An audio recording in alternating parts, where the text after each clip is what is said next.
Pengertian dan ciri negara hukum. Negara hukum adalah negara yang berdasarkan pada hukum dan peraturan yang berlaku untuk semua warga negara dan lembaga negara. Ciri-ciri negara hukum meliputi yang pertama, supremasi hukum. Hukum adalah dasar tertinggi dalam mengatur kehidupan masyarakat dan negara. Yang kedua, kesetaraan di depan hukum. Semua warga negara dan lembaga negara memiliki kedudukan yang sama di depan hukum. Yang ketiga, pengawasan dan kontrol. Kekuasaan pemerintah diawasi dan dikontrol oleh lembaga-lembaga independen.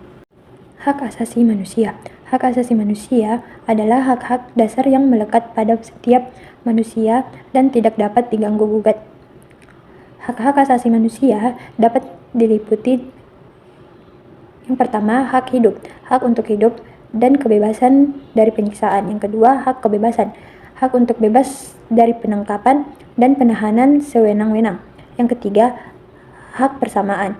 Hak untuk diperlakukan sama di depan hukum. Yang keempat, hak kebebasan berpendapat.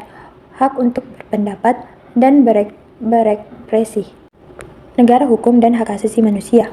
Negara hukum dan hak asasi manusia memiliki hubungan yang erat. Negara hukum yang baik harus dapat menjamin dan melindungi hak asasi manusia warga negaranya. Hal ini dapat dilakukan dengan yang pertama, membuat peraturan yang adil. Peraturan yang dibuat harus adil dan tidak diskriminatif. Yang kedua, mengawasi dan mengontrol kekuasaan. Kekuasaan pemerintah harus diawasi dan dikontrol untuk mencegah penyalahgunaan kekuasaan. Yang ketiga, menjamin akses keadilan. Warga negara harus memiliki akses keadilan yang sama dan tidak terhalang oleh biaya atau prosedur yang rumit. Realitas penegakan hak asasi manusia di Indonesia.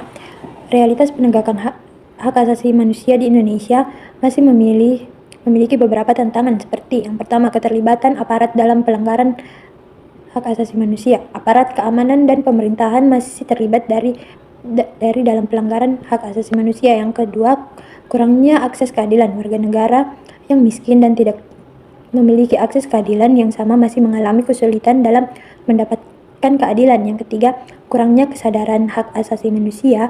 Kesadaran hak asasi manusia di kalangan masyarakat dan aparat masih perlu ditingkatkan.